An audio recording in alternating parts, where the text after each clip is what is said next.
வானொலியில் நீங்கள் கேட்டு ரசித்த தென்கட்சி கோ. சுவாமிநாதன் ஐயா அவர்களின் கதைகள். ஒரு அரசன், அவனுக்கு வயசாயிட்டுது. அதனாலேயே இந்த கவலை, பயம் எல்லாமும் அதிகமாயிட்டுது. மரண பயம், ராத்திரியில் சரியாக தூங்க முடியல, இப்படி ஆயிட்டுது நிலைமை. அந்த அரசன் ஏற்கனவே எப்படின்னா, போர்க்களங்களில் எத்தனையோ பேரை ஓட ஓட விரட்டியிருக்கிறான். இருந்தாலும் இப்போ அந்த துணிச்சல்லாம் எங்கேயோ போயிட்டுது. பேசாமல் படுத்துருக்கிறான். அப்படியே படுத்தாலும் தான் தூக்கம் வர மாட்டேங்குது. என்ன பண்ணலாம்னு யோசித்தான் இந்த மன்னன். உடனே எல்லா அமைச்சர்களையும் கூப்பிட்டான். எனக்கு நிம்மதி இல்லை, எதை நினச்சாலும் பயமாக இருக்கு, எனக்கு ஒரு ஆலோசனை சொல்லுங்க அப்படின்னா. என்ன ஆலோசனை வேணும் அப்படின்னு சொல்லி கேட்டாங்க. எனக்கு ஒரு நெருக்கடியான சந்தர்ப்பம் ஏற்பட்டு போச்சுன்னு வச்சுக்கோங்க. அந்த நேரத்தில் நீங்கள் யாருமே என் பக்கத்தில் இல்லை ஆலோசனை சொல்கிறதுக்கு அப்படின்னா, அந்த சமயத்தில் எனக்கு உபயோகப்படுற மாதிரி ஒரு வாசகம், பொன்மொழி ஏதாவது சொல்லுங்கள். அதை நான் என்னுடைய வைர மோதிரத்துக்கு அடியில் பதிச்சு வச்சுக்கிறேன் அப்படின்னார். தேவைப்படுறப்போ உதவும் அப்படிங்கிறதுனால. அவர் போட்டிருந்த மோதிரமும் அதுக்கு தகுந்த மாதிரியே திறந்து மூடுறது மாதிரி அமைஞ்சிருந்தது. ஏதாவது வாசகம் எழுதுனா உள்ற வச்சுக்கலாம், அதுக்கான வசதி அதில் இருந்தது. அமைச்சர்கள்லாம் யோசனை பண்ணாங்க. இது மாதிரி ராஜா கேட்குறாரு, என்ன வாசகம், அதாவது பொன்மொழி சொல்லலாம் அப்படின்னு எல்லாரும் யோசனை பண்ணாங்க. ஒருத்தருக்குமே சரியாக தோணலை, ஒரே குழப்பமாக இருந்தது. ஏன்னா நெருக்கடியான சமயத்தில் உபயோகப்படுறது மாதிரி ஒரு பொன்மொழி வேணும்னு சொல்லியிருக்கிறார். அப்படி இப்படி யோசித்து பார்த்தா ஒன்றுமே தோணலை. எல்லாரும் குழம்பிக்கிட்டு இருந்த நேரத்தில் ஒரு பெரியவர் அந்த பக்கமாக வந்தார். அவர் சொன்னார், நான் வேணும்னா அதுக்கு பொருத்தமாக ஒரு வாக்கியம் சொல்கிறேன், ஆனால் ஒரு நிபந்தனை. அதை யாரும் ரொம்ப ஆர்வம் காரணமாக அவசரப்பட்டு படிச்சிடக்கூடாது. அதை ரகசியமாக அந்த மோதிரத்துக்குள்ளே எழுதி வச்சுக்கணும். எப்போவாவது இக்கட்டில் மாட்டிக்கிற சமயத்தில் மட்டும், வேறு வழியே இல்லை அப்படிங்கிற நிலைமையில் மட்டும்தான் அதை திறந்து பார்க்கணும். அப்படி நீங்கள் இருக்கிறதா இருந்தால் நான் அதை சொல்கிறேன் அப்படின்னார் அந்த பெரியவர். சரின்னு ஒத்துக்கிட்டாங்க எல்லாரும். அதே மாதிரி அவர் ஒரு வாக்கியத்தை சொன்னார்.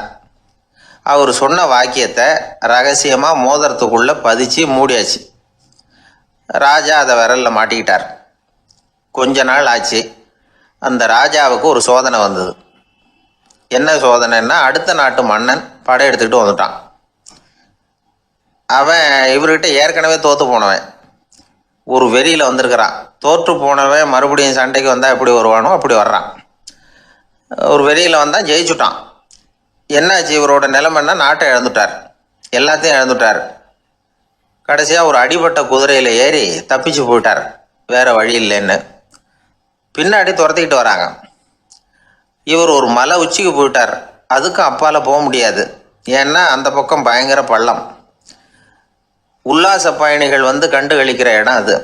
ஆனால் இவருக்கு அது சாவு பயணத்தின் வாசல், திரும்பவும் முடியாது. அவ்வளவு குறுகிய பாதை அது, வேறு வழியே இல்லை. இந்த நேரம் சூரிய ஒளி மோதிரத்தில் பட்டு மின்னிச்சு. உடனே இவருக்கு ஞாபகம் வந்தது. மோதிரத்தை திறந்து படிக்கிறார். அதில் இருந்த வாசகம், இந்த நிலையும் மாறிவிடும், this too will pass away. அவருக்கு ஒரு தைரியம் வந்தது. பின்னாடி வந்தவங்களும் திசை மாதிரி வேறு எங்கேயோ தேடி போயிட்டாங்க. அவங்க விரட்டிக்கிட்டு வரலன்னா இவ்வளவு அழகான ஒரு இடம் இருக்கிறதே எனக்கு தெரியாமல் போயிருக்குமேன்னு நினச்சார். இவ்வளவு அழகை ரசிக்கிறதுக்காக ஒரு நாட்டையே கூட இழக்கலாம்னு தோணுச்சு அவருக்கு. அமைதியாக அந்த அழகை ரசித்தார். எதிரிகள்லாம் எங்கேயோ போயிட்டாங்க. மன்னர் நாடு திரும்பினார். மறுபடியும் படைகளை திரட்டினார். கொஞ்ச நாளில் படை எடுத்துக்கிட்டு போனார். யாருக்கிட்ட தோற்று போனாரோ அவரையே வெற்றி கண்டு திரும்பி வர்றார். வரவேற்பு விழா பிரமாவப்படுது. ஆடல் பாடல் கோலாகலம். இதை பார்த்ததும் அந்த ராஜாவுக்கு தலைகால புரியல. நம்மளை இனிமேல் யாராலையும் ஜெயிக்க முடியாதுன்னு நினைச்சார். அகம்பாவம் லேசாக எட்டி பார்த்தது. இப்போ மறுபடியும் சூரிய ஒளிப்பட்டு மோதிரம் மின்னிச்சு. அதை திறந்து மறுபடியும் படிக்கிறார். இந்த நிலைமையும் மாறிவிடும், this too will pass away. அவ்வளவுதான், அவர் மனசு அடங்க ஆரம்பிச்சுட்டுது, ஆணவம் போயிட்டுது. இதிலேருந்து நாம் தெரிஞ்சுக்க வேண்டியது என்னன்னா, எந்த சூழ்நிலையிலையும் நாம் கவலைப்பட வேண்டியதில்லை. ஏன்னா இங்கே எதுவுமே நிரந்தரம் இல்லை.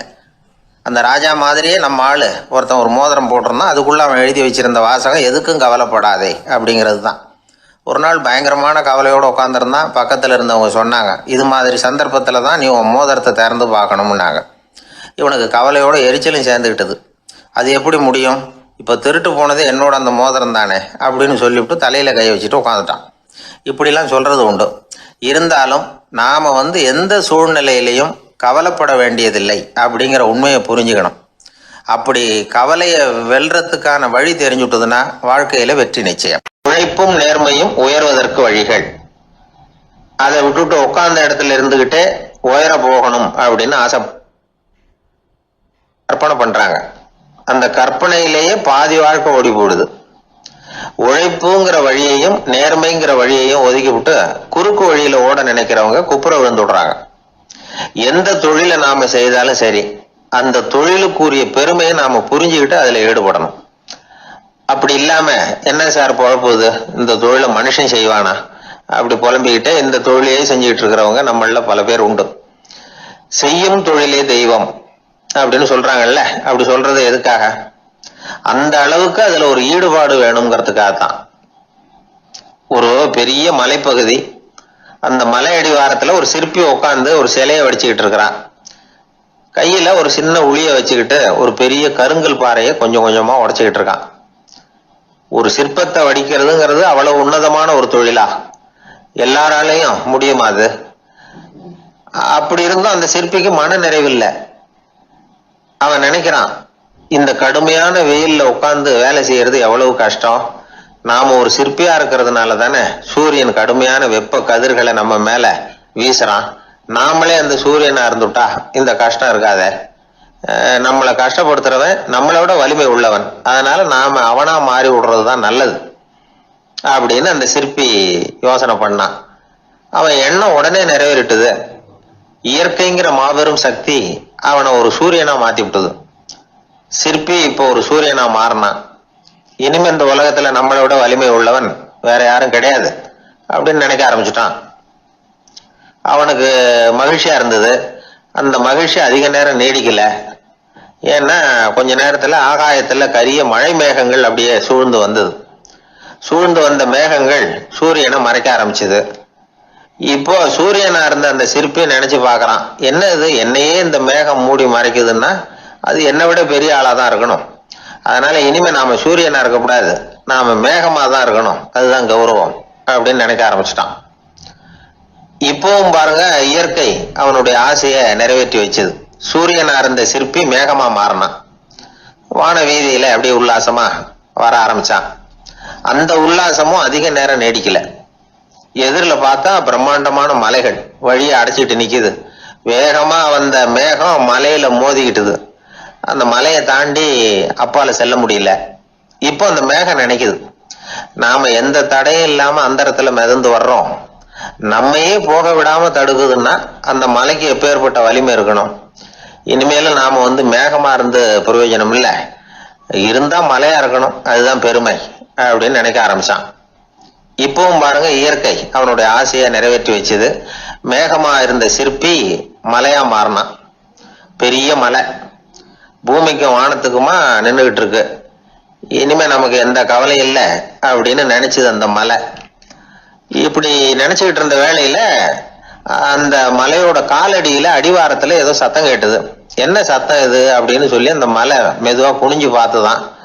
பார்த்தா அங்க ஒரு மனுஷன் தன்னுடைய கையில உளிய வச்சுக்கிட்டு மலையை கொத்திக்கிட்டு இருக்கிறான். ஏதோ ஒரு சிற்பத்தை வடிக்கிறதுக்காக அவன் முயற்சி பண்ணிட்டு இருக்கிறான். இப்போ அந்த மலை நினைச்சுதான், மலையே ஒருத்தன் உடைக்கிறான்னா அவன் எப்பேற்பட்ட வலிமை உள்ளவனா இருக்கணும். இனிமேலும் மலையா இருந்து பிரயோஜனம் இல்ல, மனுஷனா மாறணும், அதுதான் சரி அப்படின்னு நினைச்சுதான். அந்த வினாடியே அந்த மலை ஒரு மனுஷனா மாறிச்சு. அவன் கையில ஒரு உளி, பழையபடியே ஒரு கருங்கல் பாறையை கொத்த ஆரம்பிச்சான். அந்த ஆள் பழைய நிலைமைக்கு வந்துட்டான். இந்த கதையிலிருந்து நாம தெரிஞ்சுக்க வேண்டியது என்னன்னா, தன்னுடைய உண்மையான பலம் என்னங்கிறது தெரியாமலே தாவி தாவி தடுமாறிக்கிட்டு இருக்கிறான் மனுஷன் அப்படிங்கிறது தான். இனிமேலாவது அதை புரிஞ்சுக்கணும். புரிஞ்சுக்கிட்டு புறப்படணும் வாழ்க்கையில வெற்றி பெறறதுக்கு. ஒரு குடும்ப தலைவருக்கு விபரீதமா ஒரு ஆசை வந்துதான். அதாவது ஒரு நாள் பூராவும் புடவை கட்டிக்கிட்டு மனைவி செய்கிற வீட்டு வேலைகள், சமையல் வேலைகள் எல்லாத்தையும் தானே செய்யணும். மனைவிக்கு ஆண் வேஷம் போட்டு ஆபீஸுக்கு அனுப்பி வச்சிடணும் அப்படின்னு ஆசைப்பட்டான். இதுதான் அந்த ஆசை. அதே மாதிரி செஞ்சான். பெண் வேஷத்துல சமையல் பண்ணிட்டு இருந்தான். இருட்டி விட்டுது. இந்த சமயத்துல வாசல் கதவு தட்டப்படுற சத்தம் கேட்டது. ஓடி போய் திறந்தான். பக்கத்து வீட்டு அம்மா கிடுகிடுன்னு உள்ள வந்துட்டாங்க, காப்பி பொடியோ ஏதோ வாங்கறதுக்கு. இவன் பயந்து போய், கமலாம்மா, நான் சுசீலா இல்ல, சுசீலாவோட புருஷன், பெண் வேஷத்துல இருக்கிறேன், சும்மா ஒரு சேஞ்சுக்காக அப்படின்னா. உடனே அந்த அம்மா கிட்ட வந்து, பயப்படாத, நானும் கமலா இல்ல, கமலாவோட புருஷன், இதுவும் சும்மா ஒரு சேஞ்சுக்காகத்தான் அப்படின்னு. இப்படி வாழ்க்கைய விபரீதமா நினைச்சுக்கிட்டு வேற வேற கற்பனைகள்ல வீணாக்கிக்கிட்டு இருக்கிறவங்க தான் ரொம்ப அதிகம். நாம அதுவா மாறணும்னு நினைக்கிறது தப்பு, நாம இருக்கணும் அப்படின்னு நினைக்கிறது தான் உண்மை, அதுதான் சரி. அந்த சிற்பி என்னென்னோ கற்பனை பண்ணி கடைசியில மறுபடியும் சிற்பியாகவே வந்து சேர்ந்தான் பாருங்க. அதனால நம்முடைய உண்மையான பலம் என்ன அப்படிங்கறத தெரிஞ்சுக்கிட்டு நடந்துகிட்டோம்னா வாழ்க்கையில எப்பொழுதும் வெற்றி நிச்சயம். உலகத்துல எது எதுக்கும் ஆராய்ச்சி கூடங்கள் இருக்குது இல்ல, அது மாதிரி தூக்கத்தை பத்தி ஆராய்ச்சி பண்றதுக்கு ஒரு ஆராய்ச்சி கூடம் இருக்குது. அப்படி ஆராய்ச்சி பண்ணணும்னா அதுக்கு மூழ்கிக்கிட்டு இருக்கணும்ல. அதனாலதான் அந்த ஆராய்ச்சி கூடம் இங்கே இல்லை, அமெரிக்காவில் பாஸ்டன் பல்கலைக்கழக மருத்துவமனையில் அது இருக்குது. அங்கே தூக்கத்தை பற்றி பல விதமான ஆராய்ச்சிகள் பண்ணிகிட்டு இருக்கிறாங்க. அந்த ஆராய்ச்சி கூடத்தில் இயக்குனராக இருக்கிற ஒரு நிபுணர், அவர் என்ன சொல்கிறாரு தெரியுமா? உங்களுக்கு தூக்கம் வரலையா, நீங்கள் நல்லா தூங்குறதுக்கு தாராளமாக சில யோசனைகளை என்னால் சொல்ல முடியும் அப்படிங்கிறார். யோசனை தானே, காசா பணமாக கேட்டு வச்சுக்கலாமே. உணவு, மனநிலை, தூங்கும் இடத்தோட சூழ்நிலை, படுக்கைக்கு செல்றப்போ உள்ள பழக்க வழக்கங்கள், இது காரணமாக ஒருத்தருக்கு தூக்கம் வராமல் போகலாம். தூக்கம் வராததுக்கு இதுதான் காரணம்னா அதையெல்லாம் சுலபமாக கட்டுப்படுத்தலாங்கிறார் அவர். தூக்கத்தை வரவழைக்கக்கூடிய ஒரு நல்ல மருந்து உடற்பயிற்சி. ஆனால் ஒன்று, படுக்க போகிற நேரத்தில் இது மாதிரி உடற்பயிற்சிகள் எல்லாம் செய்யக்கூடாது. கொஞ்சம் முன்னாடி பகல்லையே இந்த பயிற்சிகளை செய்கிறது நல்லது. தூக்கம் வராமல் அவதிப்படுறவங்க பிற்பகல் நேரங்களில் காஃபி, டீ இது மாதிரி பானங்களை சாப்பிடக்கூடாது. மது அருந்துறது கூட தூக்கத்தை பாதிக்கும். வெது வெதுப்பான நீரில் குளிக்கிறது, தியானத்தில் ஈடுபடுறது, ஓய்வாக இருக்கிறது, படுக்கிறது, அதாவது படுக்கிறதுக்கு முன்னாடி ஒரு கோவலை பால் சாப்பிட்றது, இதெல்லாம் தூக்கத்தை வரவழைக்கிறது ரொம்ப உதவியாக இருக்கும். இன்னொரு விஷயம் என்னென்னா, தூங்கி ஆகணுமேங்கிற கவலை வேண்டியதில்லை. அப்படி நினச்சி கவலைப்படுறதை விட்டுடணும். தூக்கம் வரலையா, உடனே படுக்கையை விட்டு எழுந்திருக்க வேண்டியது. வெளியில் வாங்க, வேறு ஏதாவது வேலையில் ஈடுபடுங்க, கொஞ்சம் நேரம் உலாவுங்க, அல்லது ஏதாவது ஒரு புஸ்தகத்தை எடுத்து படிங்க. களைப்பு ஏற்பட்டால் மறுபடியும் படுக்கைக்கு போங்க, தூக்கம் தானே வந்துடும். ஒரு விஷயத்தை மட்டும் நல்லா ஞாபகத்தில் வச்சுக்கணும். படுக்கைக்கு போகிறப்போ உங்கள் மற்ற எல்லா பிரச்சனைகளையும் மறந்துடணும். அது எப்படி சார் முடியும், அந்த நேரம் தானே எல்லா பிரச்சனையும் வரிசையாக ஞாபகத்துக்கு வருது அப்படின்னு நாம் நினைக்கலாம். ஆனால் பழக்கத்தில் அதை நாம் மாற்றிக்க முடியும். கொஞ்சம் முயற்சி பண்ணணும், அவ்வளோதான். இது எல்லாமே ஆராய்ச்சி பண்ணி பார்த்துட்டு அந்த நிபுணர் சொல்கிற கருத்து தான். இன்னொரு விஷயமும் அவர் சொல்கிறார். அது என்னென்னா, உடல் கோளாறு காரணமாக தூக்கம் வராமல் அவதிப்படுறவங்களுக்கெல்லாம் இந்த யோசனைகள் சரியாக வராது அப்படிங்கிறார். அதுக்கெல்லாம் மருத்துவ சிகிச்சை கொடுத்து தான் சரி பண்ணணும். சில பேருக்கு நடு ராத்திரியில் மூச்சு திணறல் ஏற்பட்டு தூக்கம் வராமல் போயிடும். ஊரெல்லாம் தூங்குறப்போ தான் மட்டும் தூங்காமல் மூழ்கிட்டு இருக்கிறது, ஊரெல்லாம் மூழ்கிட்டு இருக்கிறப்போ தான் மட்டும் தூங்குறது, இது மாதிரி கோளாறுகளால் சில பேர் பாதிக்கப்படலாம். காலு தசை முறுக்கிக்கிறதுனால சில பேருக்கு அடிக்கடி விழிப்பு வரலாம். மன அழற்சி காரணமாக சில பேருக்கு தூக்கம் வராது. இது மாதிரி கோளாறுகளுக்கெல்லாம் அதுக்கு தகுந்த மாதிரி சிகிச்சை கொடுத்து தான் சரி பண்ண வேண்டியிருக்கும். எந்த கோளாறும் இல்லாமல் தூக்கம் வரலைன்னா ஆரம்பத்தில் சொன்ன முறைகளை கடைபிடிச்சு பார்க்கலாம். தூக்கம் வந்ததுன்னா யோசனை சொன்ன அந்த நிபுணருக்கு நன்றி சொல்லலாம். ஒருத்தர், ஏன் சார் பஸ்ஸில் தூங்குறது கெட்ட பழக்கமானு கேட்டார். இல்லையே, நான் கூட பஸ்ஸில் போகிறப்ப தூங்கிட்டு தானே போவேன் அப்படின்னார் இன்னொருத்தர். அப்புறம் ஏன் என்ன டிரைவர் வேலை வேணாம்னு வீட்டுக்கு அனுப்பி வச்சுட்டாங்க அப்படின்னாராம் அவர். கங்கை கரை தோட்டம் பக்கத்தில் ஒரு ஆசிரமம், அங்கே ஒரு பெரியவர் தங்கியிருக்கிறார். அவர் தான் ராமகிருஷ்ண பரமஹம்சர். அந்த ஆசிரமம் இருந்த இடம் கரக்பூர். வங்காளத்தில் பொதுவாக எல்லோரும் மீன் சாப்பிட்றது உண்டு. கங்கையில் குளிச்சுட்டு கையில் ஒரு மீனோடு வர்றது வழக்கம். இவர் இருக்கிற இடத்துக்கு கங்கையில் படகு வழியாக வரணும். அப்படி தான் எல்லோரும் வருவாங்க. வர்றவங்கள ஒன்று கூட்டி ஆன்மீக விஷயங்களை பற்றி பேசிக்கிட்டு இருப்பார். ஒவ்வொரு நாள் ஒவ்வொருத்தர் நகரத்துக்கு போகணும், வரும்பொழுது மீன் கொண்டுக்கிட்டு வரணும். அதுக்கு ஒரு அட்டவணையே உண்டு ஆசிரமத்தில். அது பிரகாரம் ஒரு நாள் சுவாமி யோகானந்தர் படகில் போனார். படகை செலுத்தினவங்க ராமகிருஷ்ணரையும் சுவாமி யோகானந்தரையும் மற்றவங்களையும் பித்தர்கள் அப்படின்னு சொல்லி ஏளனமாக பேசினாங்க. அவங்க என்ன பைத்தியம் பிடிச்சவங்க அப்படிங்கிறது மாதிரி. சுவாமி யோகானந்தருக்கு ரொம்ப மென்மையான இதயம். இவங்க இப்படி கண்ணாபின்னான்னு பேசுகிறத பார்த்தா மீனை வாங்கிட்டு திரும்புகிறப்போ என்ன நடக்குமோ அப்படிங்கிற பயம் வேறு வந்துட்டுது அவருக்கு. அவ்வளவு மென்மையானவர். இதை தெரிஞ்சுக்கிட்ட ராமகிருஷ்ணர், யோகானந்தா இங்கே வா அப்படின்னு கூப்பிட்டார். இவர் கண்ணீரை தொடச்சிக்கிட்டே கிட்ட போனார். சொன்னார், ஐயா, படகு ஓட்டுறவங்க உங்களை பற்றி மோசமாக பேசுகிறாங்க. என்ன திட்டினா பரவாயில்ல, ஆனால் உங்களை அவங்க திட்டுறாங்க, அதை என்னால் தாங்கிக்க முடியல அப்படின்னார். இதை கேட்டதும் ராமகிருஷ்ணருக்கு கோபம் வந்துட்டு தான். என்னது, உன்னுடைய குருவை பற்றி அவங்க மோசமாக பேசும்பொழுது நீ சும்மா இருந்தியா? வெளியில் போ அப்படின்னு விட்டார். குரு நிந்தனை செய்கிறப்போ அதை கேட்டுக்கிட்டு சும்மா இருக்கலாமா? குரு நிந்தனையை கேட்டால் பாவம் இல்லையா? என்னை தூற்றும் போது அவங்க பாவம் செய்கிறாங்க, அதை கேட்டுக்கிட்டு நீ சும்மா இருந்தால் நீயும் பாவம் செய்கிற அப்படின்னாராம். அடுத்த நாள் சுவாமி நிரஞ்சனானந்தர் போக வேண்டிய நாள். இவர் படகுல போகும்பொழுதும் அதே மாதிரி நடந்து தான். அவங்க மோசமாக பேச ஆரம்பித்தாங்க, திட்ட ஆரம்பித்தாங்க.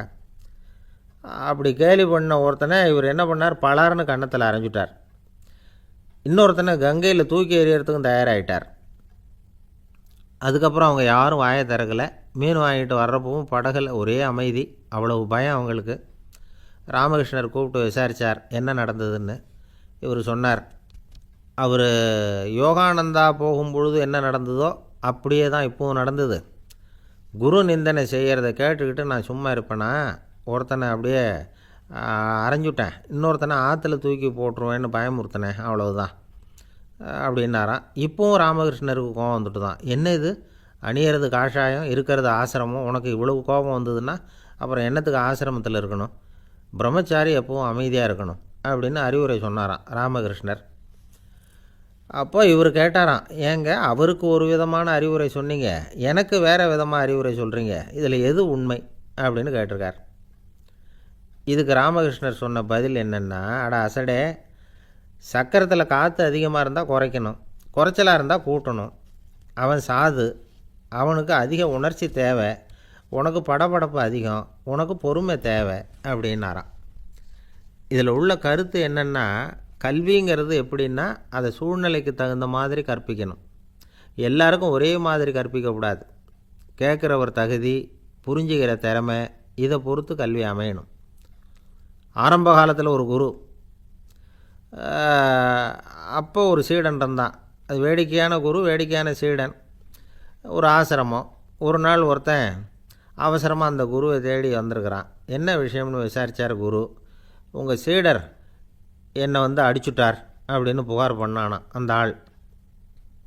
குரு சீடனை கூப்பிட்டார். அடிச்சியா இந்த ஆளை அப்படின்னு கேட்டாரான். ஆமான் இருக்கான் சீடன். ஏன் அடித்தே அப்படின்னு கேட்டாரான். இந்த ஆள் உங்களை பற்றி மட்டமாக பேசிவிட்டான், என்னால் அதை தாங்கிக்க முடியல, அதனால தான் அடிச்சுட்டேன்ருக்கான். அப்படி என்ன பேசினான் அப்படின்னு கேட்டாரான். உன்னுடைய குருநாதர் இப்போல்லாம் அர்த்தமில்லாமல் பேச ஆரம்பிச்சிட்டார் அப்படின்னு சொல்லிவிட்டான், அதனால தான் அடிச்சுட்டேன் அப்படின்னானான். அதுக்காக அடித்தே அப்படின்னாரான். நான் அதுக்காக அடிக்கலை குருவே, இப்போல்லாம் நீங்கள் அர்த்தம் இல்லாமல் பேசுகிறதாக அவன் சொல்கிறான், அப்படின்னா இதுவரைக்கும் நீங்கள் அர்த்தத்தோடு பேசினதாகத்தானே அர்த்தம், அது தப்பு தானே, அதனால தான் அடித்தேன் அப்படின்னானான். இந்த உலகத்தில் எத்தனை வகையான மனிதர்கள் இருக்கிறாங்க, ஒவ்வொரு மனிதனுமே ஒவ்வொரு வகை அப்படிங்கிறாங்க விஞ்ஞானிகள். மனிதர்களை 3 வகையாக பிரிக்கலாம் அப்படின்னு சொல்கிறாங்க மெய்ஞானிகள். இவங்களை பற்றிலாம் ஏற்கனவே நாம் பேசியிருக்கிறோம். இப்போ டாக்டர் எட்வர்டு பேட்ச் அப்படிங்கிற நிபுணர் என்ன சொல்கிறார் தெரியுமா? மனிதர்களை 7 வகையாக பிரிக்கலாம்ங்கிறார். மனிதர்களின் மனநிலை அடிப்படையில் அவங்கள 7 விதமாக வகைப்படுத்துகிறார் அவர். சரி, அது என்ன 7 வகை? முதல் வகை என்னன்னா, பயந்த குணம் உள்ளவங்க. சார் ரொம்ப பயந்த சுபாவம், வீட்டில் கூட வாயே திறக்க மாட்டார், சாப்பிட போகிறப்ப மட்டும்தான் கொஞ்சம் வாயை திறப்பார், அப்புறம் மூடிக்குவார் அப்படின்னு சில பேரை பற்றி நாம் பேசிக்கிறது உண்டு. இவங்கெல்லாம் இந்த வகை, அதாவது பயந்த குணம் உள்ளவர்கள் அப்படிங்கிற முதல் வகை. சரி, 2வது வகை என்னன்னா, சஞ்சலப்படுகிறவர்கள், எதுக்கு எடுத்தாலும் கலக்கம், குழப்பம், இப்படியே காலம் தள்ளிட்டு இருப்பாங்க. பல பேர் பார்த்துருப்பீங்க. அவங்கெல்லாம் இந்த வகை. 3வது வகை என்னன்னா, யதார்த்த உலகை மறந்து கற்பனை உலகத்திலேயே மிதக்கிறவங்க. இளைஞர்கள், கவிஞர்கள், இப்படி பல பேர் இருக்கிறாங்க. எப்போ பார்த்தாலும் கற்பனை உலகத்திலேயே மிதந்துக்கிட்டு இருப்பாங்க. கிட்டத்தில் போய் என்னங்க ஒரு மாதிரியாக இருக்கிறீங்க அப்படின்னு கேட்டு பாருங்கள், அவங்களெல்லாம் ஏதோ ஒரு அற்ப புழுவை பார்க்குறது மாதிரி அவங்கள பார்ப்பாங்க. அதுவும் அந்த வானத்து நிலாவை பாருங்கள், அது என்னை வா வான்னு கூப்பிடுது, எனக்கு சீக்கிரத்தில் ஒரு நாள் சிறகுகள் முளைக்கும், சிறகடித்து வானத்தில் பறந்து போவேன், அந்த செல்ல நிலாவை கொஞ்சிவிட்டு வருவேன், இப்படிலாம் பேசிகிட்டு இருப்பாங்க. கொஞ்சிறது அப்புறம் இருக்கட்டும், இப்போ கஞ்சிக்கு வழியே பாருப்பா அப்படின்னா அதை காதில் வாங்க மாட்டாங்க. நாம் ஏதோ இந்த உலகத்தை அனுபவிக்க தெரியாதவர்கள் மாதிரி நம்மளை அவங்க கவனிப்பாங்க. இப்படி ஒரு ரகம். 4வது வகை மனிதர்கள் எப்படின்னா, இவங்க தனிமை உணர்வு மிக்கவர்கள். இவங்க மற்றவங்களோட இயல்பாக நெருங்கி பழகிறதில்ல.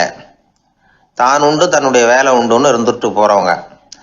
அடுத்த வீட்டில் இருக்கிறவர் யார் அப்படின்னு கேட்டால் கூட அடுத்த வீடுன்னு ஒன்று இருக்கா அப்படிங்கிறது மாதிரி நம்ம முகத்தை பார்ப்பாங்க. அவங்ககிட்ட மேற்கொண்டு நாம் என்னத்தை பேச முடியும்? இப்படி ஒரு வகை. 5வது வகை மனிதர்கள் எப்படின்னா, இவங்க மற்றவங்க செல்வாக்குக்கு உட்பட மறுப்பவர்கள். அடுத்தவங்களோட செல்வாக்குக்கு இவங்க ஆட்படுறதில்ல. நான் யார் தெரியுமான்னு கேட்டால் அதை தெரிஞ்சுட்டு எனக்கு என்ன ஆக போகுதும்பாங்க. இவங்கெல்லாம் அந்த ரகம். 6வது வகை மனிதர்கள் எப்பவும் எதுலேயும் பற்றில்லாமல் இருக்கிறவங்க. இது ஒரு துறவு மனப்பான்மை. இயல்பாகவே சில பேர் இப்படி உண்டு. அவங்களுக்கு எதுலேயும் ஒரு ஈடுபாடு இருக்காது. அப்படிப்பட்டவங்கெல்லாம் 6வது வகை. 7வது வகை மனிதர்கள் மற்றவங்க கவலையை தன்னுடையதாக ஆக்கிக்கிட்டு கவலைப்படுறவங்க. இவங்கெல்லாம் மகாத்மாக்கள். தாம் வேறு அடுத்தவங்க வேறு அப்படிங்கிற எண்ணம் இவங்களுக்கு வர்றதில்லை. அதனால் அடுத்தவங்களுக்கு ஒரு துன்பம் வந்ததுன்னா இவங்களால சும்மா இருக்க முடியறதில்ல. ஆக கூடி இப்படி 7 விதமான மனிதர்களை அடையாளம் காட்டுறார் அந்த நிபுணர். இதில் நாம் எந்த வகையில் வர்றோம் அப்படிங்கிறத நாம தான் அடையாளம் கண்டுபிடிக்கணும். எனக்கு தெரிஞ்ச ஒரு மனிதர் உண்டு. அவர் ஒரு வித்தியாசமான வகை. எதையும் நடைமுறை சாத்தியமாக சிந்திக்கிறவர். எப்பவும் அடுத்தவங்களும் நல்லா இருக்கணும், நாமும் நல்லா இருக்கணும் அப்படின்னு ஆசைப்படுறவர். அவருக்கு ஒரு சமயம் திடீர்னு உடம்பு சுகம் இல்லாமல் போயிட்டுது. டாக்டர்கிட்ட போனார், பணம் கொடுத்தார், வைத்தியம் பார்த்துக்கிட்டார். அவர் எழுதி கொடுத்த மருந்து சீட்டை வாங்கினார். ஒரு மருந்து கடைக்கு போனார், பணம் கொடுத்தார், மருந்து வாங்கினார். அதை எடுத்துகிட்டு வீட்டுக்கு வந்தார். அதுக்கப்புறம் அந்த மருந்து அவர் சாப்பிடணும்ல, சாப்பிடவே இல்லை. அப்படியே சும்மா வச்சுட்டார். அவரை பார்த்து கேட்டேன், ஏன் சார் இப்படி பண்ணுறீங்க? வீண் செலவு தானே இது, நீங்கள் ஏன் டாக்டர்கிட்ட போய் பணம் செலவு பண்ணினீங்கன்னு கேட்டேன். அவர் சொன்னார், டாக்டர் வாழணும் இல்லையா, அதனால தான் அப்படின்னார். சரி, அப்புறம் ஏன் மருந்து வாங்கினீங்க அப்படின்னு கேட்டேன். மருந்து கடைக்காரர் வாழணும் இல்லையா, அதனால தான் அப்படின்னார். சரி, அப்புறம் ஏன் வாங்கின மருந்து சாப்பிடாம வச்சுட்டீங்க அப்படின்னதுக்கு, நான் வாழணும் இல்லையா, அதனால தான் அப்படின்னார். இவர் வாழ்க்கையை புரிஞ்சுக்கிட்டவர். இப்படி வாழ்க்கையை புரிந்து கொண்டு வாழ தெரிஞ்சுக்கணும். எந்த வகை மனிதர் நாம் அப்படிங்கிறத புரிஞ்சுக்கிட்டு வாழ்ந்தோம்னா வாழ்க்கையில் வெற்றி நிச்சயம். ஒரு ஊரில் ஒருத்தர் இருந்தான். ஏதோ ஒரு சின்ன அலுவலகத்தில் வேலை பார்த்துக்கிட்டு இருந்தான். ரொம்ப ஏழை. வர்ற கொஞ்சம் வருமானத்தை வச்சு வாழ்க்கையை ஓட்டிக்கிட்டு இருந்தான். ஒரு நாள் தெரு வழியாக அவன் நடந்து வந்துக்கிட்டு இருக்கிறான். தெருவில் ஒரு காசு கிடந்தது. அதை பார்த்துட்டான். அது குனிஞ்சு எடுத்தான். அது ஒரு பழங்கால காசு. அந்த காசு நடுவில் ஒரு துளை இருந்தது.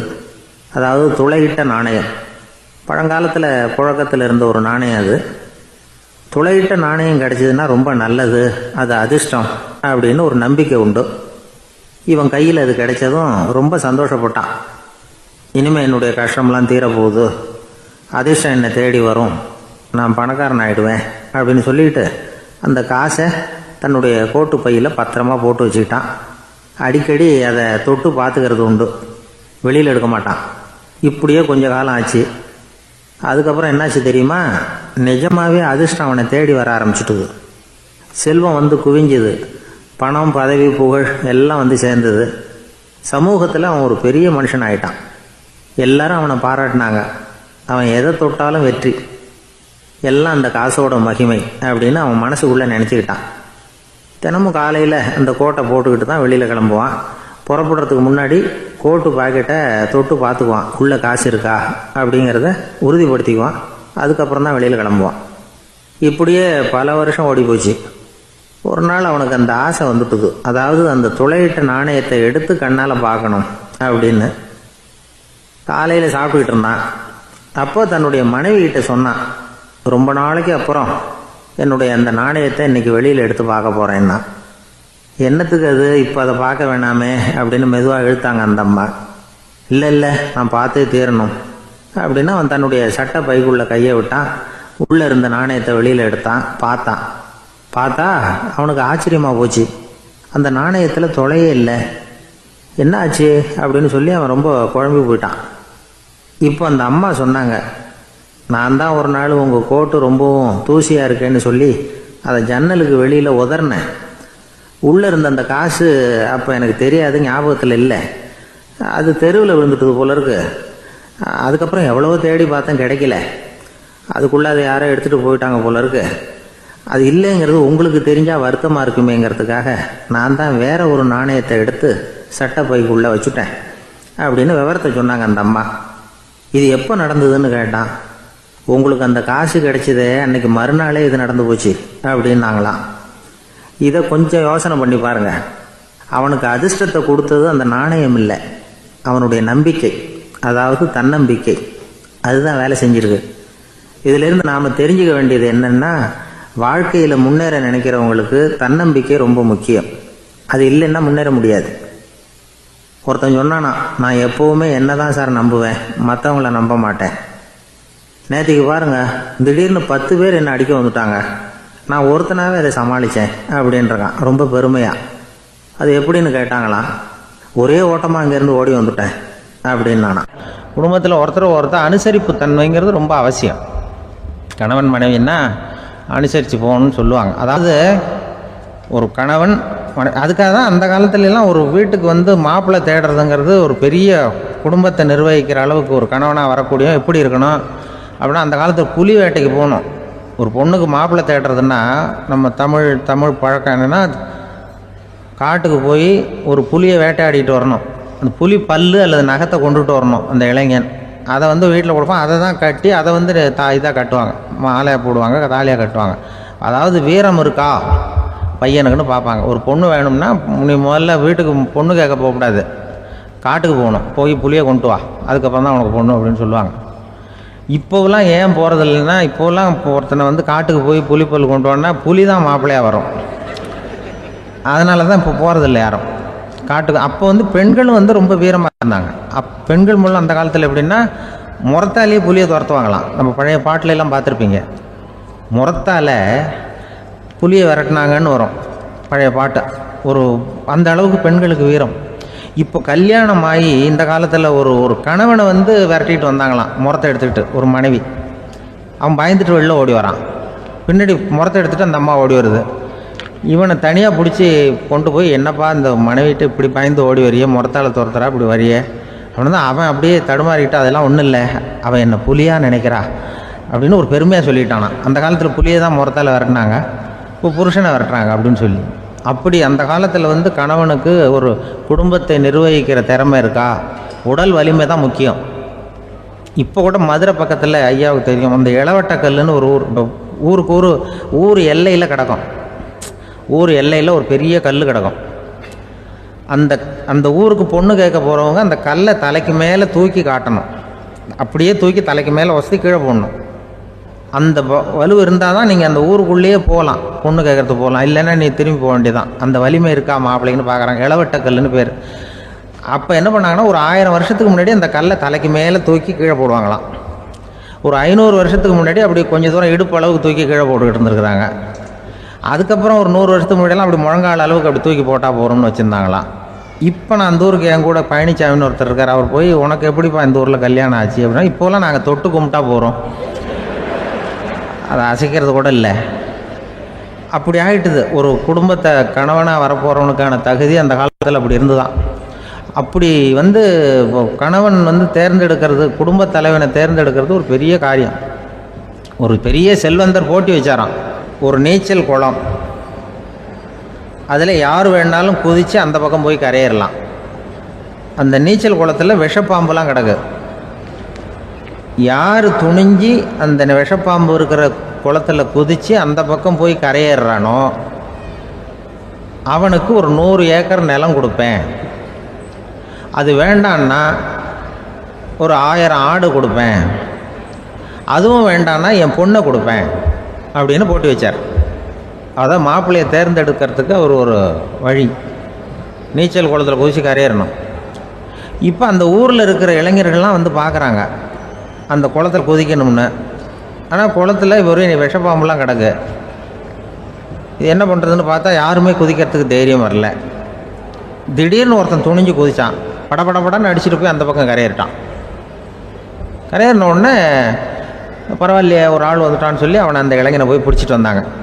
அந்த பெரியவர் கேட்டார், ஏப்பா இவ்வளவு பெரிய விஷப்பாம்பெல்லாம் கிடக்கிற நீச்சல் குளத்தில் நீ துணிஞ்சு குதித்து கரையேறி இருக்கிற, உனக்கு என்ன 1000 ஏக்கர் நிலம் கொடுத்துறவா, 100 ஏக்கர் நிலம் கொடுக்கவா சொல்கிறபடி அப்படின்னா வேண்டாம் சார்ன்றான். ஓஹோ அப்படின்னா ஒரு 1000 ஆடு வேணுமா உனக்கு அப்படின்னா அதுவும் வேண்டாம் சார். ஓ அப்படின்னா என் பொண்ணு வேணுமா அப்படின்னா அதுவும் வேண்டாம் சாருங்கிறான். அப்புறம் எதுக்குடா குதிச்சுன்ட்டு என்ன உனக்கு என்ன தான் வேணும் அப்படின்னு கேட்டிருக்காரு. என்னை எவன் பிடிச்சி தள்ளி விட்டவன்னு தெரியணும் அப்படின்றான். அதுக்காக அவன் பார்த்துருக்கான். அப்படி இருந்தால் தான் துணிச்சல் வரும் இந்த காலத்தில். எதுக்கு இவ்வளவு சங்கடம்லாம் வச்சாங்கன்னா, ஒரு குடும்பத்துக்கு தலைவராக வர வேண்டிய ஒரு ஆள், கணவனாக இருக்க வேண்டியவனுக்கு துணிச்சல் இருக்கா, தைரியம் இருக்கா அப்படிங்கிறது பார்க்குறதுக்காக இப்படிப்பட்ட தேர்வு முறைகள்லாம் வச்சுருந்தாங்க அந்த காலத்துலலாம். இப்போலாம் கல்யாணம் பண்ணுறது ஆளுக்கு நேரில் பார்க்காமலே கூட கல்யாணம் நடக்குது இன்டர்நெட்டில். இப்போ சர்டிஃபிகேட் கேட்குறாங்க, நோய் நொடி இல்லாமல் இருக்காரா பார், காட்டுக்கெலாம் போக வேண்டாம், நேராக ஆஸ்பத்திரிக்கு போய் ஒரு சர்டிஃபிகேட் வாங்கிட்டு வா, உனக்கு ஒன்றும் வியாதி இல்லைன்னு ப்ரூவ் பண்ணு, அதுக்கப்புறம் பார்த்துக்கலாம், மற்றதை பேசுவோம் அப்படின்னு சொல்லி அப்படி இருக்குது நிலைமை. அதனால் குடும்பத்தில் அந்த கணவனாக இருக்கிற வேண்டியவனுக்கு பொறுப்பு அதிகம். ஏன்னா எல்லாத்தையும் அனுசரித்து போக வேண்டியதாக வந்தான். ஒரு ஊரில் ஒரு இளைஞன் இருந்தான். ஒரு நாள் அவன் ஒரு குருவை தேடிக்கிட்டு புறப்பட்டான். ஊரை விட்டு வெளியில் போனான். போகிற வழியில் ஒரு காடு. அந்த காட்டில் ஒரு மரத்தடியில் ஒரு பெரியவர் உட்காந்துருக்கிறார். அமைதியாக மௌனமாக அவர் அமர்ந்திருக்கிறார். இந்த பெரியவரை விசாரிக்கலாம், குருவை தேடி கண்டுபிடிக்கிறதுக்கு இவர் ஏதாவது ஒரு வழி சொல்லி கொடுப்பார் அப்படின்னு நினச்சிக்கிட்டு அவரை நெருங்கினான். ஐயா, எனக்கு ஒரு குரு தேவை, எங்கே கிடைப்பார், அவரை எப்படி அடையாளம் கண்டுபிடிக்கிறது, அதை பற்றி ஏதாவது விவரம் சொன்னீங்கன்னா நான் கண்டுபிடிச்சிக்குவேன் அப்படின்ட்டுருக்கான். பெரியவர் நிமிர்ந்து பார்த்தார். தம்பி, அது ரொம்ப சுலபம். அவர் வயசானவராக இருப்பார், என்னை விட சுமார் 30 வயசு அதிகமாக இருக்கும். அவர் ஒரு மரத்தடியில் தான் உட்காந்துருப்பார் அப்படின்ட்டுருக்கான். சரிங்க பெரியவரே, அது என்ன மாதிரியான மரம், எப்படி இருக்கும் அப்படின்னு கேட்டிருக்கான். பெரியவர் அந்த விவரங்களையும் சொல்லியிருக்கிறாரு. அது மட்டும் இல்லை, சந்திக்கிற நாள், நேரம், வினாடி முதற்கொண்டு எல்லா விவரங்களையும் துல்லியமாக சொன்னாராம். இவ்வளவு விவரங்களை இவரால் எப்படி சொல்ல முடியுது அப்படின்னு இவனுக்கு ஆச்சரியம். இருந்தாலும் அந்த பெரியவர் கடைசியாக ஒரு விவரம் சொன்னார். அது என்ன தெரியுமா, எப்படியும் நீ அவரை சந்திக்கிறதுக்கு ஒரு 30 வருஷம் ஆகும் அப்படின்னு சொல்லிவிட்டாராம். ரொம்ப நன்றிங்க பெரியவரே அப்படின்னு சொல்லிவிட்டு அந்த இளைஞன் புறப்பட்டுருக்கான். இப்போ அவனுக்கு குரு பற்றின விவரம் எல்லாம் கிடச்சிட்டுது, சந்திக்கிற நேரமும் தெரிஞ்சுட்டுது. ஆனால் 30 வருஷம் அவரை தேடி அலைய வேண்டியிருக்குமே. அவன் தேட ஆரம்பித்தான். காடு மலை எல்லாம் சுற்றி அலைஞ்சான். பல வருஷங்கள் தேடினான், அழுத்து போயிட்டான். கடைசியில் அவனுக்கும் வயசாகிட்டுது. கடைசியில் தன்னுடைய சொந்த ஊருக்கே திரும்பி போய்கிட்டு இருந்தான். அங்கே ஒரு மரத்தடியில் அவன் தேடிக்கிட்டு இருந்த குருநாதர் கிடைச்சார். யார் அவருன்னா, 30 வருஷத்துக்கு முன்னாடி வழி சொல்லி கொடுத்தாருல அதே பெரியவர். அவருக்கு இப்போ 30 வயசு அதிகமாக இருந்தது. அதே மரம், அன்னைக்கு பெரியவர் சொன்ன அடையாளம் இப்போ பொருத்தமாக இருந்தது. இப்போ அந்த பெரியவர் சொன்னார், சரியாக வந்து சேர்ந்துட்டேன், வா, உனக்காக தான் நான் இவ்வளவு காலமும் காத்துக்கிட்டு இருந்தேன் அப்படின்னாரான். என்ன சொல்கிறீங்கன்றிருக்கான். 30 வருஷத்துக்கு முன்னாடி என்கிட்ட வந்தியே, அப்போவே என் காலம் முடிஞ்சு போயிருந்தது. அப்போவே என்ன உனக்கு அடையாளம் தெரியல, அதனால் இவ்வளவு காலம் உனக்காக காத்துட்ருக்கும்படி ஆகிட்டுது அப்படின்னாரான். ஐயா, அப்போவே நீங்கள் சொல்லியிருக்கலாமே, இதுதான் 30 வருஷம் கழித்து நீ சந்திக்க போகிற இடம், நான் தான் உன்னுடைய குரு அப்படின்னு சொல்லியிருக்கலாமே அப்படின்ட்டுருக்கான். அந்த பெரியவர் சிரிச்சுக்கிட்டே இதுக்கு பதில் சொன்னாராம். நான் எவ்வளவோ விவரமாக தான் சொன்னேன், நீ சரியாக புரிஞ்சிக்கல. காரணம், அப்போது நீ போதுமான அளவுக்கு பக்குவம் பெற்றிருக்கவில்லை, அதனால் புரியும் சக்தி இல்லாமல் போயிட்டுதப்போ 30 ஆண்டு காலம் நீ அலைஞ்சி தெரிஞ்சிருக்கிற. அது காரணமாக இப்போ உனக்கு அந்த பக்குவம் வந்துட்டுது, அதனால தான் அடையாளம் காண முடிஞ்சுது, நானே உன்னுடைய குரு அப்படின்னாராம். இதிலேருந்து என்ன தெரியுதுன்னா, ஆன்மீகத்தில் மாணவனாக சேர்றதுக்கு கூட ஒரு பக்குவத்தன்மை தேவைப்படுது. ஒரு பெரிய ஞானி, அவர்கிட்ட ஒரு சீடனாக இருக்க ஒருத்தன் வந்தான், எதிரில் நின்னான். ஞானி அவனை வெகு நேரம் உற்று பார்த்தார். அப்புறம் சொன்னார், சீடனாக இருக்கிறது ரொம்ப சிரமம்னார். நான் தயாராக இருக்கிறேன்னா. அது இன்னமும் சிரமமாச்சே, இங்கே குருவாக இருக்கிறது மட்டுமே சுலபம் அப்படின்னாராம். அப்படின்னா நான் குருவாகவே ஆகிடுறேன் அப்படின்னானா. இது போலவே இந்த காலத்தில் கதை ஒன்று உண்டு. ஒரு பள்ளிக்கூடத்தில் வகுப்பு ஆசிரியர் மாணவனை திட்டிக்கிட்டு இருந்தார். டேய், நீ 100க்கு 10 மார்க்கு தான் வாங்கிக்கிட்டு இருக்க, இவ்வளவு மோசமாக நீ படித்தா கடைசியில் மாடு மேய்க்கிறது கூட லாய்க்கு இல்லாதவனா ஆகிடுவேன், அதுக்கப்புறம் என்ன செய்ய போகிறேன் அப்படின்னாராம். பையன் தலையை சொரிஞ்சிக்கிட்டே சொன்னானா, சார் அப்படின்னா ஒன்று செய்கிறேன் அப்படின்னானா. இவர் கேட்டிருக்கார், என்ன செய்ய போகிறேன்னு. வேறு என்ன சார், உங்களை மாதிரி ஒரு ஆசிரியர் ஆகிடுறேன் அப்படின்னானா. ஒரு 600 வருஷத்துக்கு முன்னாடி மனுஷனுக்கு எவ்வளோ நெருக்கடி இருந்ததோ அதுபோல் 40 பங்கு இப்போ அதிகமாகிட்டு தான் கண்டுபிடிச்சி சொல்லியிருக்கிறாங்க. அவ்வளவு நெருக்கடிக்கு மத்தியில் நாம் வாழ்ந்துக்கிட்டு இருக்கிறோம். ஒரு 600 வருஷத்துக்கு முன்னாடி என் தலையில் 1 கிலோ வச்சுக்கிட்டு நின்னேன்னு வைங்க, இப்போ 40 கிலோ வச்சுக்கிட்டு நிற்கிறேன். அப்படி ஒவ்வொரு மனுஷனுக்கும் வாழ்க்கையில் நெருக்கடி அதிகமாக போச்சு. இப்போ இந்த நெருக்கடியில் முன்னாடிலாம் யாரோ ஒருத்தர் தான் தியானம் பண்ணுவாங்க. தியானம்னா ஒருத்தர் 2 பேர் காட்டுக்கு போய் தியானம் பண்ணிகிட்டு இருப்பாங்க 600 வருஷத்துக்கு முன்னாடி. இப்போ வீட்டுக்கு வீடு தியானம் நடக்குது. ஏன்னா அந்தளவுக்கு வாழ்க்கையில் ஒரு நிம்மதி வேணும் அப்படின்னு சொல்லி பண்ணிட்டாங்க. அதுக்கு தான் இயற்கை கொடுத்துருக்கிற ஒரு இயற்கையான வைத்தியம்தான் சிரிப்புங்கிறது. இதை பற்றி பெரியவங்கள்லாம் இப்போ ஆராய்ச்சி பண்ணிகிட்டு இருக்கிறாங்க. சிரிப்புங்கிறது நாம் பிறந்து ஒரு 6 மாதத்தில் தான் முதல் தடவையாக விவரமாக சிரிக்க ஆரம்பிக்கிறோமா. நம்ம பிறந்து 6 மாதத்துக்கு, அதாவது முதல் தடவை சிரிக்க ஆரம்பிக்கிறது ஒரு 6ஆவது வாரம், 1.5 மாதத்தில் தான் குழந்தை வந்து விவரமாக சிரிக்க ஆரம்பிக்குது. அப்புறம் அப்படியே சிரிக்க ஆரம்பிக்கிறோமா. அதையெல்லாம் இப்போ கணக்கு எடுத்துருக்குறாங்க. ஒரு குழந்தை ஒரு நாளைக்கு 200 தடவை சிரிக்குதான் ஒரு குழந்தை. பெரியவங்கள்லாம் 15 தடவை சிரிக்கிறாங்களாம். 200 தடவை சிரிச்சுக்கிட்டு இருந்த நாம் அப்படியே குறைஞ்சி 15 ஆகிட்டு. அதனால தான் இருதய நோயெல்லாம் வருது, ஹார்ட் அட்டாக்லாம் வருதுன்னு கண்டுபிடிச்சிருக்கிறாங்க. 200 சிரிப்புக்கு வந்து அது வந்து இயல்புத்தன்மை, மனுஷனுடைய இயல்புத்தன்மை சிரிக்கிறது. அதுக்கு ஜோக்கே தேவைப்படாது. ஆனால் இப்போ காலங்காலமாக நாம் என்ன போதிக்கப்பட்டு வந்திருக்கிறோம்னா, சிரிப்புங்கிறது ஒரு பாவமான செயல். ஒரு முதலாளிக்கு முன்னாடி தொழிலாளி சிரித்தா மரியாதை குறைச்சல், ஒரு கணவனுக்கு முன்னாடி மனைவி சிரித்தா மரியாதை குறைச்சல், அது மாதிரி ஒரு வாத்தியாருக்கு முன்னாடி பையன் சிரித்தா மரியாதை குறைச்சல், ஒரு ஆஃபீஸருக்கு முன்னாடி பியூனு சிரித்தா மரியாதை குறைச்சல், இப்படின்னு சொல்லி சிரிப்புங்கிறது ஏதோ மரியாதை குறைவான செயல்னு காலங்காலமாக நாம் போதிக்கப்பட்டு வந்திருக்கிறோம்.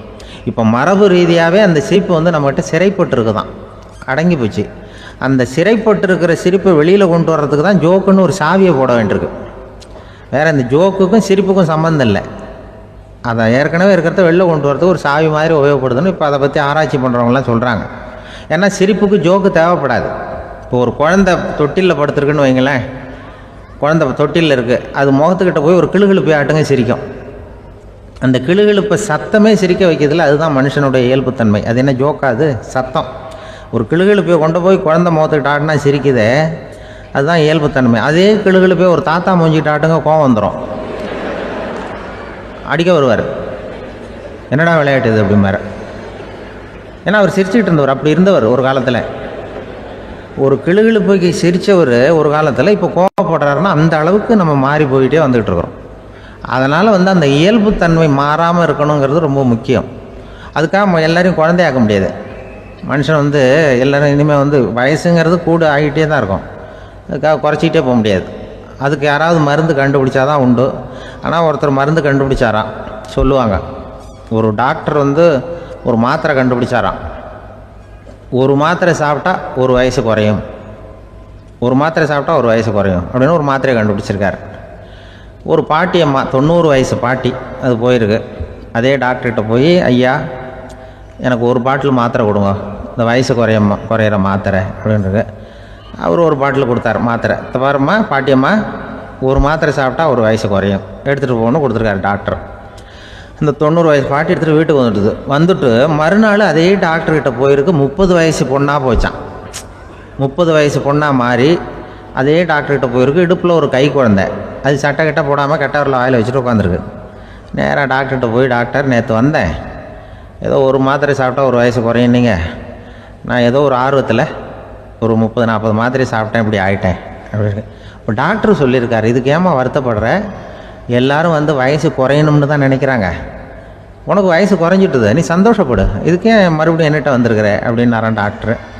அப்போ அந்த அம்மா சொல்லித்தான், என்னை பற்றி பரவாயில்ல டாக்டர், என் இடுப்பில் பாருங்கள் கை குழந்தை, இது சட்டை கிட்ட போடாமல் உட்காந்துருக்கு, கட்டவரில் வாயில் வச்சுட்டு உட்காந்துருக்கு, இது ரொம்ப ஆர்வத்தில் ஒரு 70 மாத்திரையை சாப்பிட்டு விட்டுது, இது என் வீட்டுக்காரர். இவர் வந்து இடுப்பை விட்டு கீழே இறங்க மாட்டேங்கிறார். நான் எதையாவது கொடுத்து இனிமேதான் வயசை கூட்டி இறக்கி விடுவேன் டாக்டர் அப்படின்னு தான். அவர் வந்து ஏதோ நமக்கு இதுக்கும் சம்மந்தம் இல்லைங்கிறது மாதிரி கட்டாரில் வச்சுட்டு அவர் பாட்டு உட்காந்துருக்கார். ஏதோ நமக்கு இந்த உலகமே இல்லை, நமக்கு சம்மந்தம் இல்லைங்கிற மாதிரி உட்காந்துருக்காரு. இப்படியே நான் தூக்கிட்டு எங்கே அலையிறது இதை அப்படின்னு தான். அதனால் வந்து வயசை குறைக்கிறது இயற்கைக்கு விரோதமாக நாம் பண்ண முடியாது. ஆனால் இந்த இயல்புத்தன்மை மாறாமல் வச்சுக்கலாம். குழந்தை மாதிரி மாற முடியாதே தவிர அந்த குழந்தை தன்மையோடு வாழறதுக்கு கற்றுக்கணும். அதுதான் வாழ்க்கையில் இன்பமாக வாழறதுக்கு வழி. குழந்தைத்தனமாக இருக்கக்கூடாது, குழந்தை தன்மையோடு இருக்கணும்னு சொல்லுவாங்க. குழந்தைத்தன்மைங்கிறது வேறு, குழந்தைத்தனம்ங்கிறது வேறு. அப்படி ஒரு மாத்திரை கண்டுபிடிச்சிட்டா இப்போ யாராவது ஒருத்தவங்க இடுப்பில் குழந்தைய தூக்கிட்டு போனால் போய் கேட்கணும், ஏம்மா இது ஏன் வீட்டுக்காரரா உன் குழந்தையா அப்படின்னு கேட்டு அதுக்கப்புறம் அவருக்கு வணக்கம் சொல்லணும். இப்படிலாம் ஆகிடும் நிலைமை. இயற்கையை நம்ம மாற்ற முடியாது, அதுக்கு தகுந்தாப்புல தான் நாம் பண்ணணும். குழந்தை தன்மையோடு வாழறதுக்கு குடும்பத்தில் குழந்தை தன்மைங்கிறது எப்படின்னா, இப்போ ஒரு சில பேருக்கு அந்த குழந்தைத்தன்மை உண்டு. ஒரு வீட்டில் ஒரு புள்ள படுத்துருக்கு, அம்மா எழுப்புறாங்க, காலேஜுக்கு நேரமாச்சு எழுந்திரிப்பா, காலேஜுக்கு நேரமாச்சு எழுந்திரிப்பா அப்படின்னு. அந்த அம்மா அந்த புள்ளை சொல்லியிருக்கு, ஐயோ எனக்கு காலேஜுக்கு போகிறதுக்கே பிடிக்கலம்மா, என்னை தொந்தரவு பண்ணாத, காலேஜுக்கு போகிறதுக்கு எனக்கு பிடிக்கல அப்படின்னு தான்.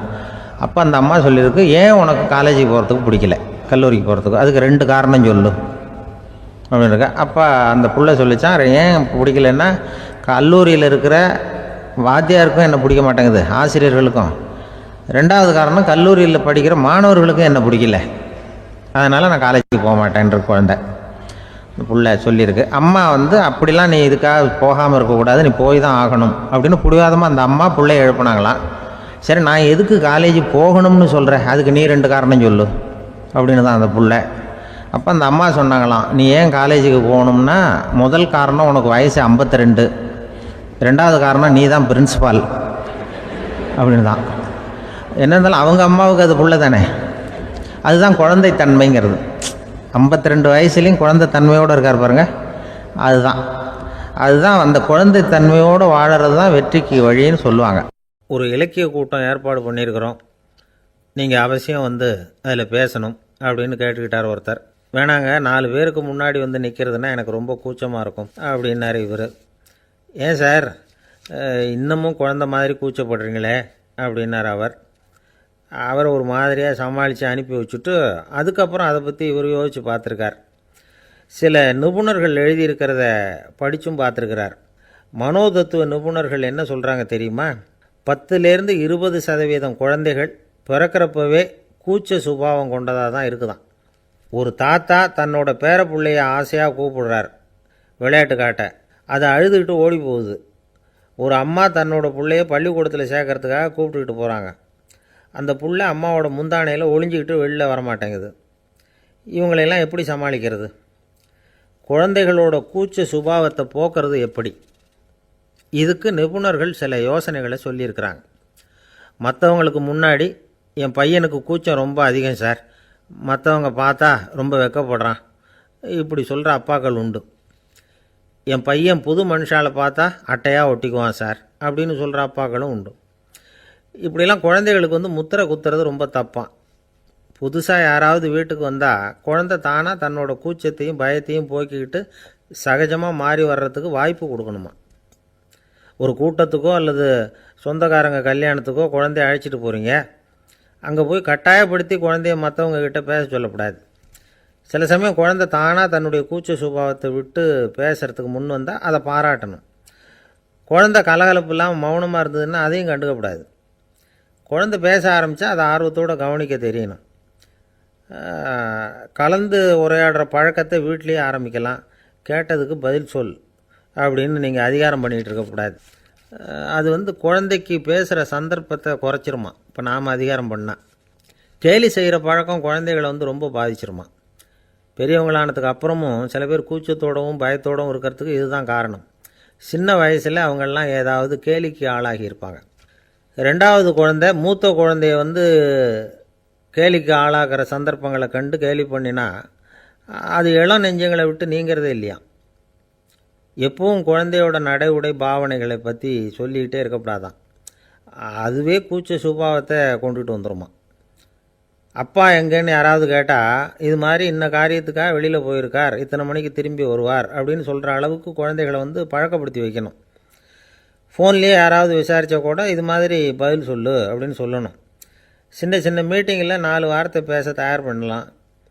ஒரு கடையிலையோ அல்லது ஹோட்டல்லையோ ஏதாவது விவரம் கேட்கணும்னா உங்கள் குழந்தைய தைரியமாக அனுப்புங்க. குழந்தைகள் பணிவாகவும் பொறுமையாகவும் விவரம் கேட்குறப்போ கூச்ச சுபாவம் தானாக போயிடும். சின்ன வயசுலேயே இப்படிலாம் பழக்கப்படுத்தினா தான் வருங்காலத்தில் தைரியமாக இந்த சமுதாயத்தில் வாழ முடியும். இல்லைன்னா 60 வயசுலேயும் அடுப்பங்கரையை விட்டு வெளில வர்றதுக்கு கூச்சப்பட்டுக்கிட்டு தான் இருக்க வேண்டியிருக்கும். இந்த காலத்து பிள்ளைங்க எவ்வளவோ பரவாயில்ல, எதுக்கும் தயங்குறதில்ல, கூச்சப்படுறதில்ல. ஒரு அம்மா அடுப்பங்கரையிலேருந்து சத்தம் போட்டாங்க, டேய் ராமு, தயவு பண்ணி அந்த டிவியை நிறுத்துறா, அந்த பெண்ணோட குரல் மகா மோசம், அடுப்பங்கரையில் இருக்கிற என்னாலேயே அதை சகிச்சிக்க முடியல அப்படின்னாங்களாம். உடனே பையன் கொஞ்சம் கூட தயங்காமல் பதில் சொல்கிறான், அம்மா, இந்த குரல் டிவியிலேருந்து வரல, எதிர்த்த விட்டு மாமி தான் இங்கே வந்திருக்கிறாங்க, அவங்க தான் இப்போ என்னோட பேசிக்கிட்டு இருக்கிறாங்க அப்படின்னு நானும்.